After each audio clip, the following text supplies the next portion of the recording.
Assalamualaikum warahmatullahi wabarakatuh dan salam sejahtera untuk kita semua. Pepatah mengatakan tak kenal maka tak sayang, maka izinkan saya memperkenalkan diri. Nama saya Eko Purnomo SPD MPD. Saya adalah salah satu dosen pada program studi pendidikan guru sekolah dasar, Fakultas Keguruan dan Ilmu Pendidikan, Universitas Hairun. Pada kesempatan ini saya akan menjelaskan salah satu mata kuliah yang saya ampuh, yaitu mata kuliah Profesi Kependidikan.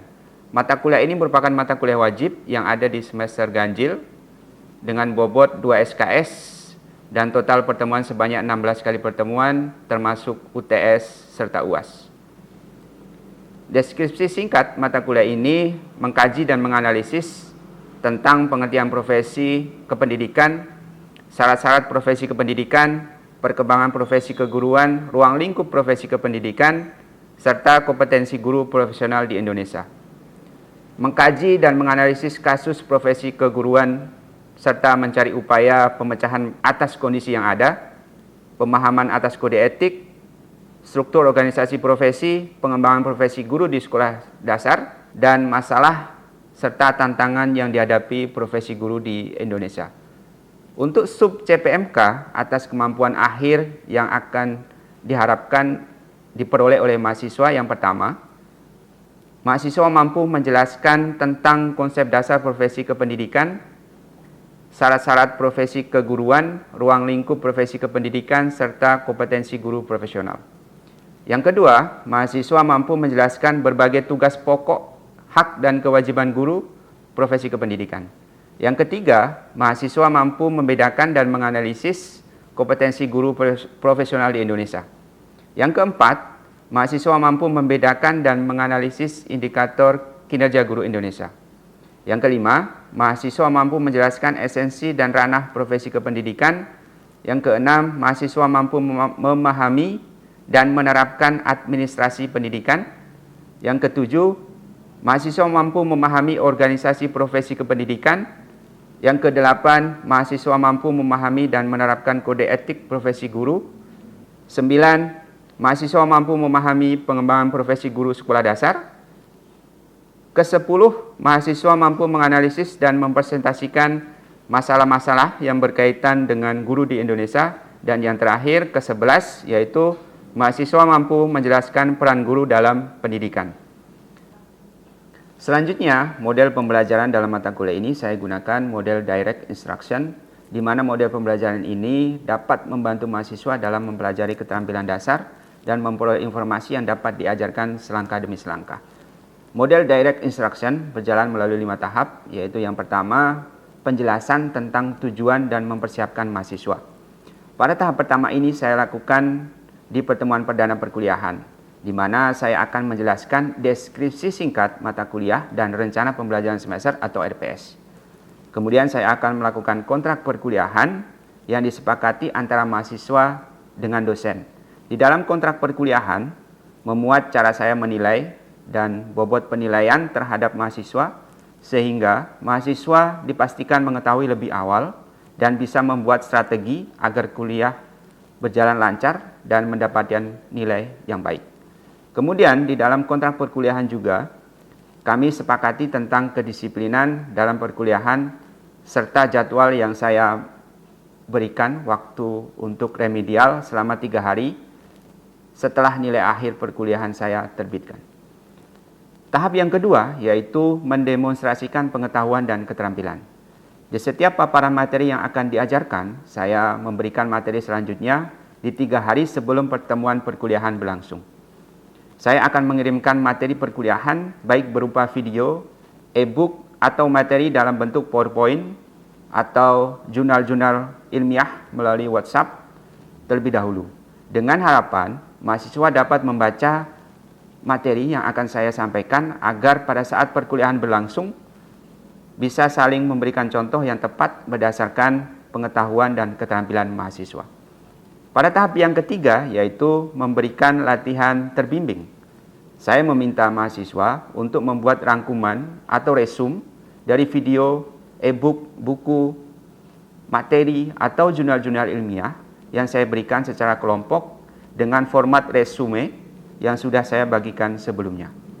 Tahap keempat yaitu mengecek pemahaman dan memberikan umpan balik. Dalam perkuliahan, saya selalu berinteraksi dan berpartisipasi aktif di kelas agar proses pembelajaran komunikatif dari dua arah. Proses perkuliahan yang saya lakukan yaitu secara daring dan luring. Adapun proses perkuliahan secara daring menggunakan LMS Universitas yaitu virtual class.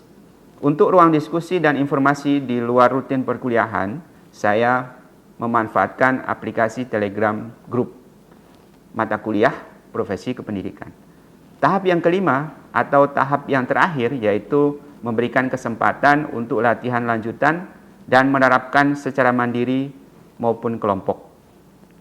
Saya meminta mahasiswa untuk membuat makalah secara kelompok dengan judul yang berbeda antar kelompok serta mempresentasikan pada jadwal pertemuan yang telah disepakati secara bersama.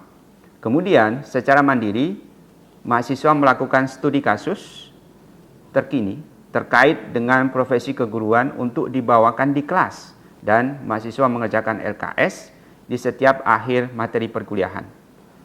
Kemudian, sistem penilaian pada mata kuliah ini memiliki 5 komponen penilaian. Antara lain, yang pertama, kehadiran. Kehadiran ini dengan bobot 15%. Yang kedua, tugas. Adapun bobot dari penilaian tugas adalah 20% dari total nilai akhir. Ketiga, ujian tengah semester atau UTS. Penilaian dari UTS biasa dilakukan di pertemuan 7 atau 8, seperti mengerjakan soal tertulis atau lisan. Bobot untuk penilaian UTS sebesar 30%.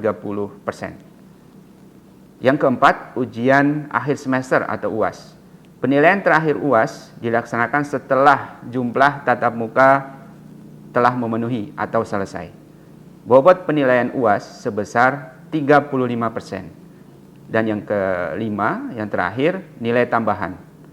Setiap mahasiswa memiliki hak untuk mendapatkan nilai tambahan jika mahasiswa tersebut memiliki nilai kedisiplinan dan keaktifan yang tinggi. Tidak ada bobot untuk nilai tambahan ini, hanya saja akan menyesuaikan seberapa disiplin dan aktifnya mahasiswa tersebut. Dari 5 komponen penilaian ini, saya masukkan di dalam format penilaian yang sudah ditentukan di Universitas Hairun. Selanjutnya, saya akan sajikan video pembelajaran tatap muka untuk mata kuliah profesi kependidikan. Berikut video pembelajarannya.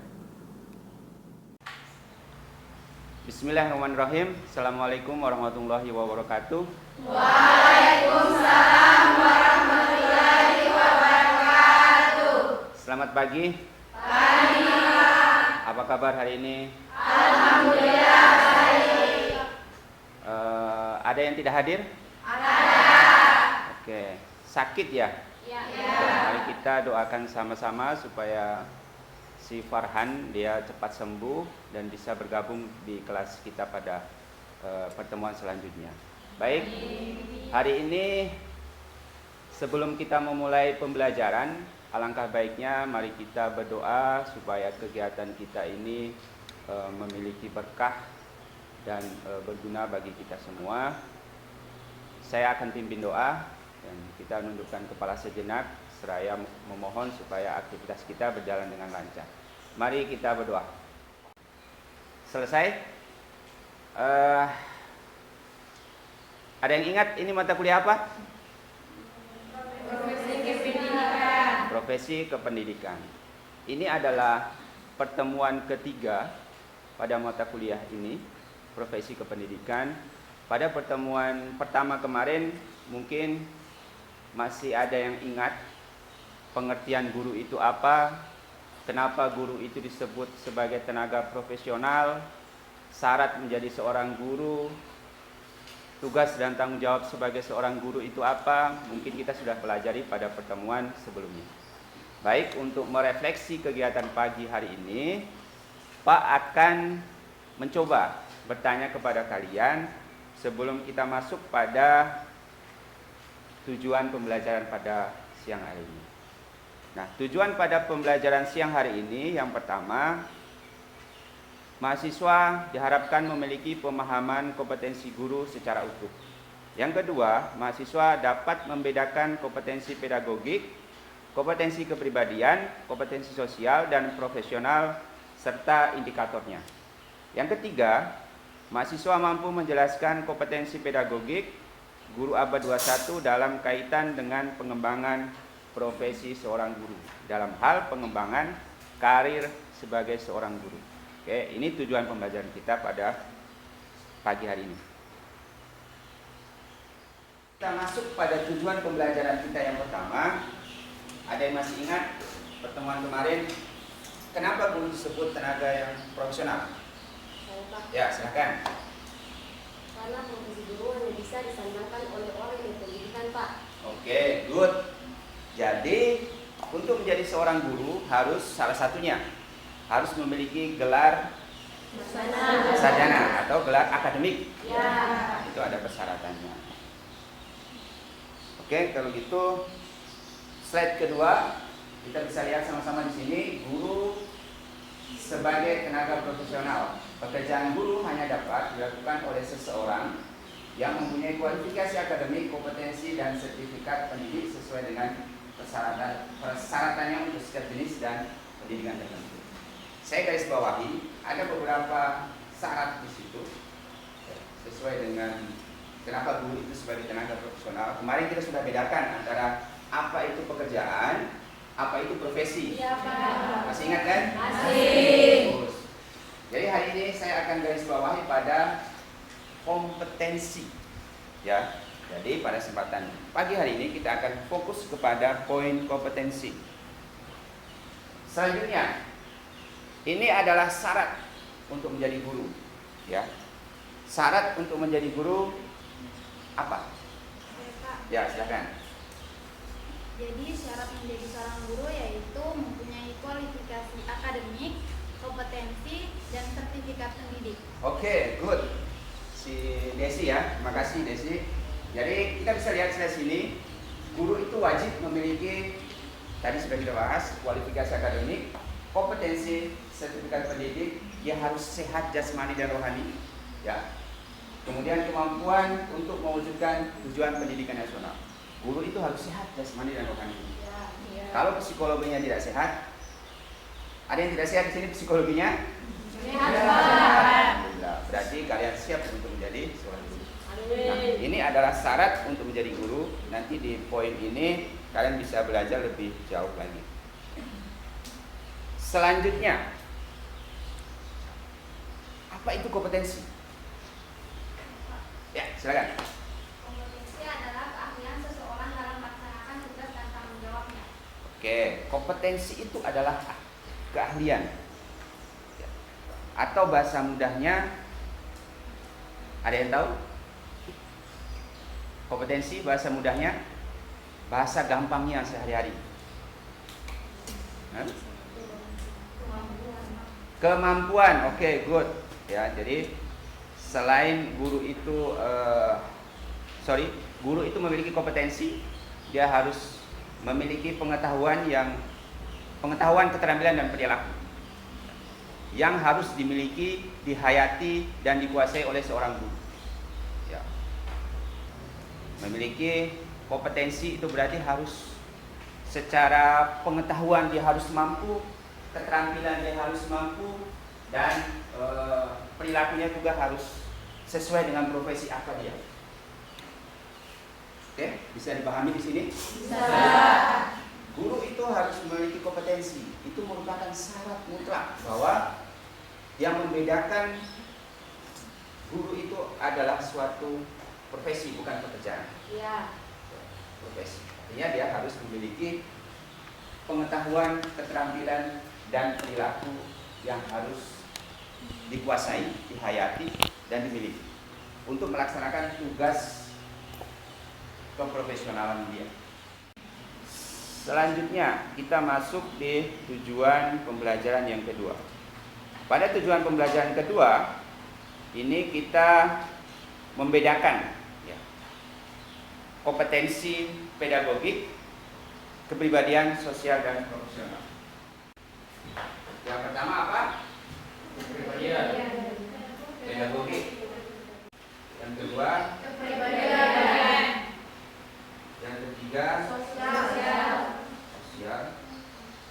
keempat, Profesional. profesional. Nah, ini kompetensi yang harus dimiliki oleh seorang guru. Oke, ada pedagogik, ada kepribadian, ada sosial dan profesional. Oke, mari kita lihat. Kompetensi ini kira-kira bisa didapatkan pada keikutsertaan kita sebagai seorang peserta diklat, sebagai seorang peserta PPG, sebagai seorang peserta pada pertemuan-pertemuan ilmiah, workshop, pelatihan dan lain-lain. Selain itu juga pada sarjana pendidikan S1 ini juga kalian nanti akan dibekali oleh kompetensi sebagai seorang guru, gitu ya. Jadi kompetensi seorang guru itu atau poinnya di sini adalah Anda sebagai calon seorang guru itu harus memiliki kompetensi ini. Yang pertama, kompetensi pedagogik. Kompetensi pedagogik ini adalah kemampuan guru yang berkenaan dengan pemahaman terhadap peserta didik dan pengelolaan pembelajaran mulai dari merencanakan, melaksanakan sampai mengevaluasi. Jadi pedagogik ini merupakan pengetahuan dan kemampuan untuk mendidik atau menyelenggarakan pembelajaran. Oke. Untuk artinya apa? Kemampuan pedagogik ini harus dimiliki oleh seorang guru untuk mengelola kelas, mengelola pembelajaran di kelas. Contohnya, di dalam satu kelas itu kan pasti ada beragam etnis.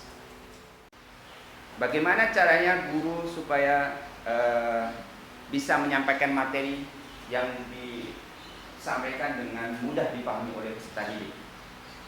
Jangan pakai bahasa daerah, pakai bahasa Indonesia, sehingga bisa dipahami oleh peserta didik yang lain. Slide selanjutnya, kompetensi kepribadian.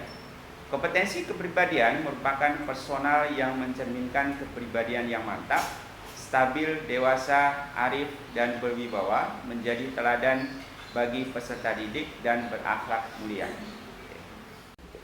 Jadi intinya ini bisa dilihat indikator bahwa kompetensi kepribadian kita bagus, artinya bertindak sesuai dengan norma agama, hukum, sosial, dan kebudayaan nasional Indonesia. Ya. Jika perilaku kita melanggar kode etik itu adalah melakukan kekerasan. Ya, zaman sekarang tidak boleh pakai kekerasan. Jadi kita harus hindari perilaku kekerasan itu termasuk melanggar kode etik. Ya. Nanti kita akan belajar lebih jauh pada pengertian atau sanksi yang akan diberikan menyangkut dengan kode etik pada pertemuan-pertemuan selanjutnya. Slide ketiga, ini adalah kompetensi sosial. Kompetensi sosial ini berkenaan dengan kemampuan pendidik sebagai bagian dari masyarakat untuk berkomunikasi dan bergaul secara efektif dengan peserta didik, sesama pendidik, tenaga kependidikan, orang tua, siswa, dan masyarakat. Nah, artinya apa? Seseorang guru yang memiliki kompetensi sosial, dia harus mudah bergaul dengan lingkungan di mana dia tinggal, di mana dia kerja, di mana dia hidup. Sebagai seorang guru SD utama, itu nanti kalian akan ditempatkan pada sekolah-sekolah yang jangan pikirkan selalu di kota. Ya. Jangan berpikir bahwa kelasnya itu di kota yang ramai besar begitu, tidak. SD itu harus ada di setiap desa. Setiap pelosok itu harus ada SD. Artinya apa? Ya, tidak menutup kemungkinan etnis, bahasa yang dipakai di masyarakat itu, di desa itu belum tentu sama dengan bahasa kita. Budaya, culture, kebiasaan beda dengan. Nah, pada kompetensi sosial ini bagaimana kita bisa berkomunikasi secara efektif, empatik dan santun dengan sesama pendidik, tenaga kependidikan, orang tua dan masyarakat. masyarakat yang ada di lingkungan sekolah. Dan kita bisa membangun sosial itu melalui kebudayaan yang ada di masyarakat tersebut, melalui suku, ras yang ada di sini. Jadi sosial ini berkenaan dengan kemampuan kita untuk bisa menciptakan empatik kepada masyarakat. Slide keempat, kompetensi profesional. Kompetensi profesional ini merupakan kemampuan yang berkenaan dengan penguasaan materi secara luas dan mendalam yang mencakup penguasaan substansi isi materi pembelajaran, substansi keilmuan yang menaungi materi dalam kurikulum, serta menambah wawasan keilmuan.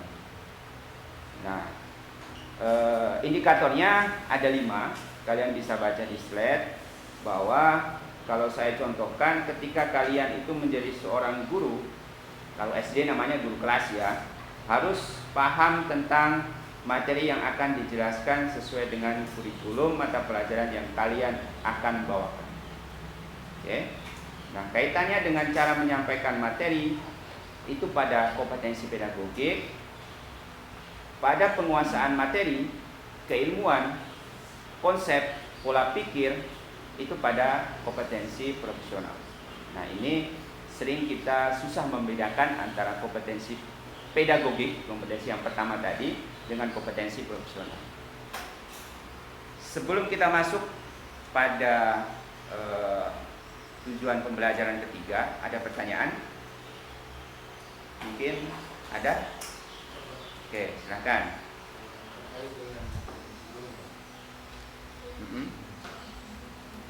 Apakah ada kompetensi yang lebih spesifik terkait guru abad 21? Oke, bagus. Pertanyaannya bagus.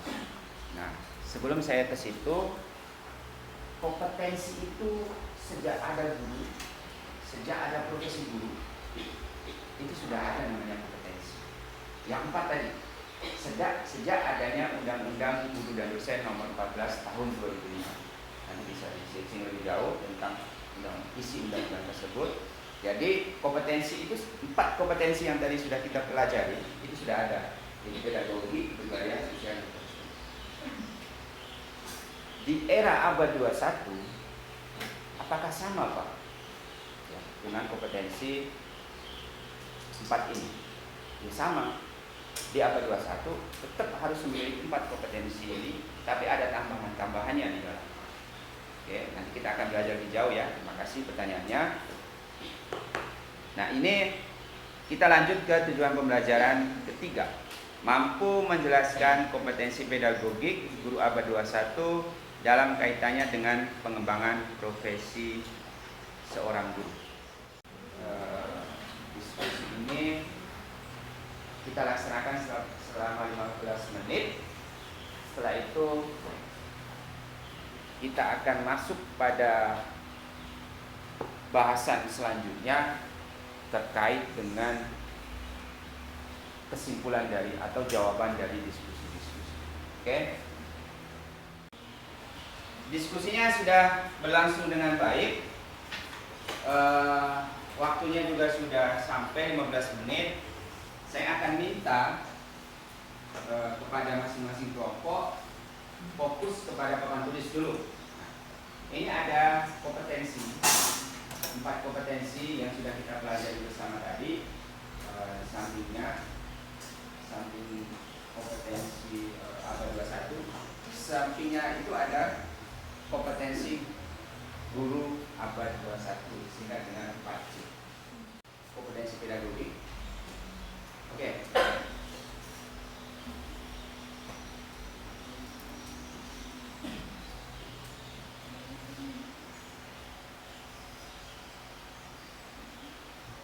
Oke, good. Terima kasih. Yang kedua, kompetensi kepribadian. Oke. Oke, profesional cocok dengan critical thinking atau bahasa Indonesianya berpikir kritis. Bagus. Mari kita berikan tepuk tangan buat kita semuanya. Oke, pembelajaran kita kita hari ini saya kira sudah kalian pahami betul. Resum atau kesimpulan dari diskusinya juga sudah bisa tergambarkan di papan tulis bahwa kalian bisa mencocokkan antara kompetensi guru yang sesuai dengan Undang-Undang Dasar, Undang-Undang Guru dan Dosen, dan dengan kompetensi guru abad 21. Jadi ini istilahnya mencocokkan atau mencari kemiripan antara kompetensi pedagogik, kompetensi kepribadian, kompetensi sosial, dan kompetensi profesional dengan 4C. Ya, C yang pertama apa? Yang kedua komunikasi. Yang ketiga kolaborasi. Dan yang terakhir critical thinking. Oke, good. Dengan sebelum tutup, silakan dikumpul laporan diskusi kelompoknya yang lembaran tadi itu. Saya akan periksa dan akan saya infokan di pertemuan selanjutnya.